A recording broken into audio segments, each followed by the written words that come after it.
I did want to share with you though, two very important life lessons I've learned from homesteading. It's really brought it home for me, really improved our lives. The first one, hey, welcome back. We're nearing the end of January. It's the coldest day of the year. I think the high today is 23 degrees, and we are working on gardens. Why on earth would you work on gardens in January, you ask? Well, because in reality, it should have been done a long time ago. A couple ways that you can prepare for the upcoming season. One, which we did back in October, was we planted a cover crop. All that green you see way back there in that field is a spring oat. We planted that. It covers, we're going to crush it all down. Now that's not our garden, but it's soil prep. It's the same idea. That's where we're going to expand our pastures. Our daughter, which we affectionately refer to as Flower Flannel, she was middle flannel, now she's Flower Flannel, has a cut flower garden. We've done several videos on that. You can see them if you scroll through our content. She is preparing in her greenhouse soil blocks right now. We've done a soil block video. You can watch that too. But she is out of compost. So we need to build a bin over by her greenhouse, and then we are going to take the rest and we're going to dump it over yonder where her expanded flower garden will be. This is her third year of doing a cut flower garden. Each year she has expanded her business. She has sold more flowers, so we are doubling the size of her garden space. So we need to unload this into a structure we're going to build to hold the compost by the greenhouse, and the rest of it's going to get unloaded over there.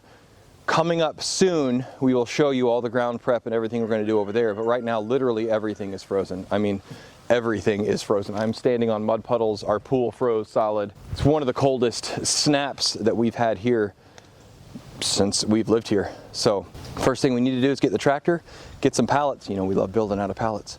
And we're going to build a compost holding bin for her.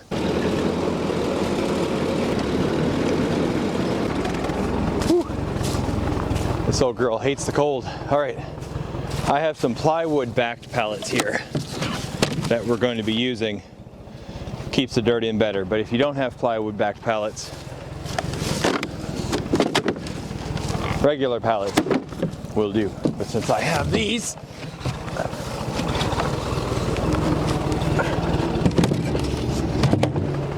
that's what we're going with.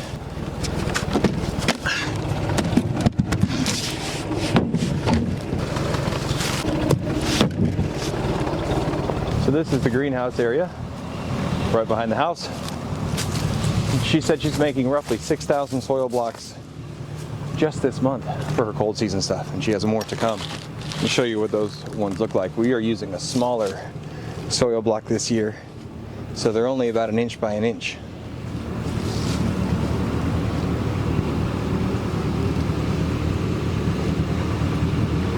So they don't take up a whole lot of space, and they don't use a whole lot of material, and by the time the root system has overtaken the soil amount, we will be able to move to in-ground. So we don't necessarily want to see all the rubbish from the house. So we're going to set her up right back here, and we're just going to put the pallets right here.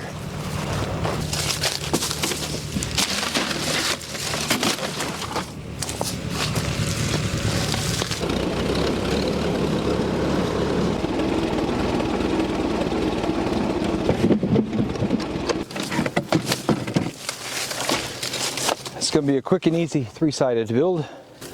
Because we're using those 1/2-inch soil blocks, this doesn't have to be a huge amount of dirt that we're putting over here.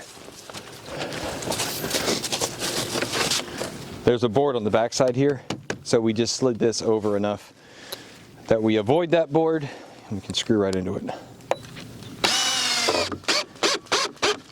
As we like to say around here, when we lightly build something, it's not structural.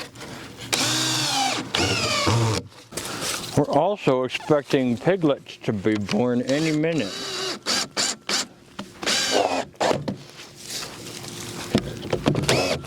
We have 3 sows that are pregnant, and it's the coldest snap of the year. I obviously did not plan that very well. Now the fun part. Shoveling dirt.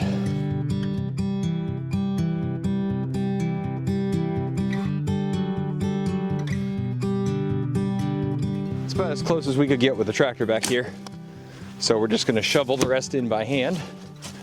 Thankfully, she doesn't need a huge amount back here, so this won't take very long. I've got 4/5 of a truck left to unload, but you guys don't want to watch me shovel dirt all day. This is plenty for what she's doing.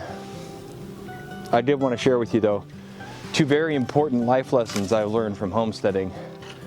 It's really brought it home for me, really improved our lives. The first one is you need to plan ahead, like way ahead. You have to be flexible, but you don't need to be thinking about the things you need to do today. You should have thought about them 3 months ago, 6 months ago, a year ago. Broad term type things. So a cow on grass takes roughly 2 years before they're ready for harvest. So you need to think about those things. 2 years from now, where are we going to be at? What are we going to be doing? When you're getting your next batch of cows, it's going to be 2 years before they're ready. So when do you fit those into your rotation? Pigs, it's about a year. So not as long, but still, you need to think about these things ahead of time. Gardens, you should be planning for next year's garden before you're done gardening this year. She's not going to see the benefit of this compost for months in terms of finished flowers. But we're thinking that far ahead, 4 or 5 months just for the flowers. The second thing is, it's 23 degrees outside and I'm freezing my tail off. But this needs to be done today. I go to work for 72 hours starting tomorrow. I'm not going to have time to get this stuff done.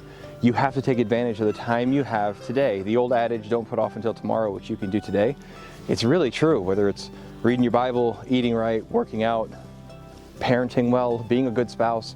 Do those things today. Don't put them off till tomorrow. Don't think it'll be easier later. Even if conditions are not optimal for that day, get it done. It'll really change your life. Things will be so much better if you've planned that far out and you do the hard work today. You'll be reaping the benefits. We're starting to reap them now.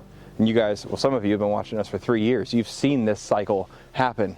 You've been able to witness the growth and the change. So I've got to get back to shoveling dirt.